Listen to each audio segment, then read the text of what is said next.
ವಿದ್ಯಾರ್ಥಿಗಳು ಎಲ್ಲರೂ ಕೂಡ ನನ್ನ ಚಾನಲ್ಗೆ ಸ್ವಾಗತ ಹೇಳ್ತಾ ಕಾಮರ್ಸ್ ಮತ್ತು ಆರ್ಟ್ಸ್ ವಿದ್ಯಾರ್ಥಿಗಳಿಗೆ ಮೋಸ್ಟ್ ಇಂಪಾರ್ಟೆಂಟ್ ವಿಡಿಯೋ ಇದು.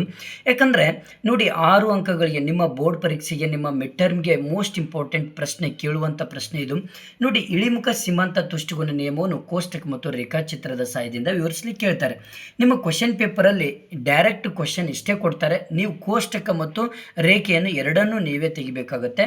ಬಟ್ ಈ ಎರಡನ್ನು ತೆಗೆದುಬಿಟ್ರೆ ನೀವು 6 ಅಂಕಗಳನ್ನು ಗಳಿಸ್ತೀರಾ.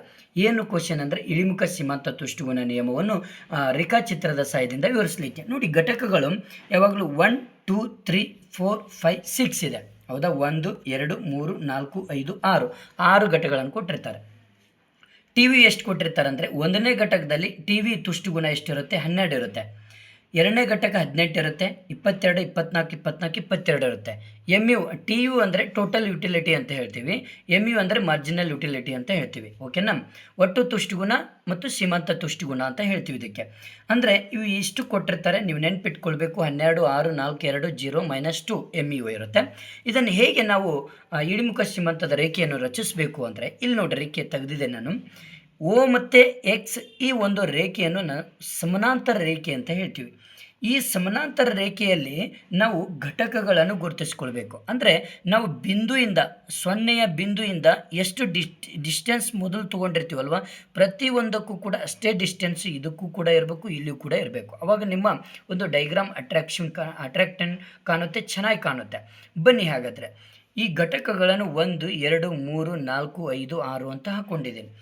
ನೆಕ್ಸ್ಟು ಓ ಮತ್ತು ವೈ ಲಂಬಾಂತರ ರೇಖೆಯಲ್ಲಿ ನಾವು ಏನನ್ನು ಗುರುತಿಸ್ಕೊಳ್ಬೇಕು ಅಂದರೆ, ಇಲ್ಲಿ ಬಹಳ ಟ್ರಿಕ್ ಆಗಿರುತ್ತೆ.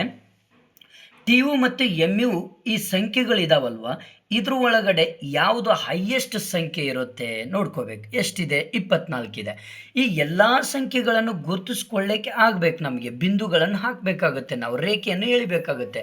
ಹಾಗಾಗಿ ನಾವು ಹೈಯೆಸ್ಟ್ 24 ಇದೆ ಅಂದರೆ ನಾವು 28 ಅಥವಾ 30 ಬರುವ ಥರ ನಾವು ಏರಿಕೆ ಕ್ರಮದಲ್ಲಿ ಸಂಖ್ಯೆಗಳನ್ನು ಹಾಕಿಕೊಳ್ಬೇಕು. ನೋಡಿ ಇಲ್ಲಿ, ಯಾಕಂದರೆ -4 ಯಾಕೆ ಪ್ರಾರಂಭ ಮಾಡಿದ್ದೀನಿ ಅಂದರೆ, ಇಲ್ಲಿ ಎಮ್ ಯು ಏನಿದೆ 0 ಆದಮೇಲೆ -2 ಇದೆ. ಆ -2 ಕೂಡ ನಾವು ಗುರುತಿಸ್ಕೊಳ್ಳಿಕ್ಕೆ ಆಗಬೇಕು ಅಂದರೆ ನಾವು -4 ಸ್ಟಾರ್ಟ್ ಮಾಡಬೇಕು.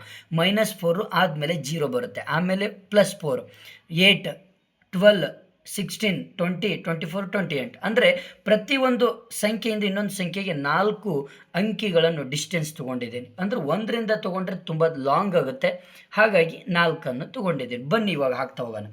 ಒಂದನೇ ಘಟಕ ಟಿ ಯು ಎಷ್ಟಿದೆ? 12 ಇದೆ. ಒಂದನೇ ಘಟಕದ ಮೇಲೆ, ಒಂದನೇ ಘಟಕದ ಬಿಂದು ಮೇಲೆ ಕೈ ಇಡಿ. ಕೈ ಇಟ್ಟು ನೇರವಾಗಿ 12 ಟಿ ವಿ ಎಷ್ಟಿದೆ ಅದರ ನೇರವಾಗಿ ಸಿಂಪಲ್ಲಾಗಿ ಇದ್ರ ಮೇಲೆ ಏನು ಮಾಡಿರಿ, ಬಿಂದು ಹಾಕ್ಕೊಳ್ರಿ. ನೆಕ್ಸ್ಟ್ ಎರಡನೇ ಘಟಕ ಎಷ್ಟಿದೆ? 18 ಇದೆ. 16 ಮೇಲೆ 18 ಇರುತ್ತೆ. ನೇರವಾಗಿ ಅದರ ಮೇಲೆ ಮತ್ತೆ ಅದರ 2 ಸಮ ಇರಬೇಕು. ಈ 2 ನೇರವಾಗಿರಬೇಕು, 18ರ ಸಮವಾಗಿರಬೇಕು. 13ರದ್ದು, ಮೂರನೇ ಘಟಕದಲ್ಲಿ 22 ಇದೆ. 20 ಆದಮೇಲೆ 22 ಇಲ್ಲಿ ಬರುತ್ತೆ, ಹೌದಲ್ವಾ? 3ರದ್ದು ಇಲ್ಲಿ ನೋಡಿ, ಹೌದಾ? ಓಕೆ. ನೆಕ್ಸ್ಟ್ ಯಾವಷ್ಟಿದೆ? ನಾಲ್ಕನೇದು ಎಷ್ಟಿದೆ? 24 ಇದೆ. 24 ಇದೆ ನಾಲ್ಕನೇದು, ಹೌದಾ? ನೆಕ್ಸ್ಟು 5ನೇದು ಕೂಡ 24 ಇದೆ, ಹೌದಲ್ವಾ? ನೆಕ್ಸ್ಟ್ 6ನೇದು ಎಷ್ಟಿದೆ? 22 ಇದೆ. ಅದಕ್ಕಿಂತ ಸ್ವಲ್ಪ ಏನಾಗಿರುತ್ತೆ, ಇದು ಕಡಿಮೆ ಇರುತ್ತೆ. ಓಕೆನಾ? ಇವಾಗ ನಾವೇನು ಮಾಡಬೇಕು, ಆ ರೇಖೆಯನ್ನು ಪ್ರತಿಯೊಂದು ಬಿಂದುವನ್ನು ಏನು ಮಾಡ್ತಾ ಹೋಗಬೇಕು, ಸೇರಿಸ್ತಾ ಹೋಗಬೇಕು. ಇದು ಏನಪ್ಪ ಅಂದರೆ ಟಿ ಯು ಆಗಿರುತ್ತೆ. ನೆಕ್ಸ್ಟ್ ಬಂದುಬಿಟ್ಟು ಎಮ್ ಯು ಹಾಕ್ಕೊಳ್ತಾ ಹೋಗೋಣ. ಎಮ್ ಯು 1 ಇದ್ದಾಗ, ಘಟಕ 1 ಇದ್ದಾಗ ಎಮ್ ಯು ಎಷ್ಟಿದೆ? 12 ಇದೆ. ಸೇಮ್ ಬಿಂದು ಬರುತ್ತೆ. 2 ಇದ್ದಾಗ 6 ಇದೆ. ಎಷ್ಟಿದೆ? 6. 8ರ ಕೆಳಗಡೆ 6 ಬರುತ್ತೆ. ಸಿಂಪಲ್ಲಾಗಿ ಇಲ್ಲಿ ಹಾಕ್ಕೊಳ್ರಿ, ಆ ಬಿಂದುವನ್ನು ಸೇರಿಸ್ತಾ ಹೋಗಿಬಿಡ್ರಿ.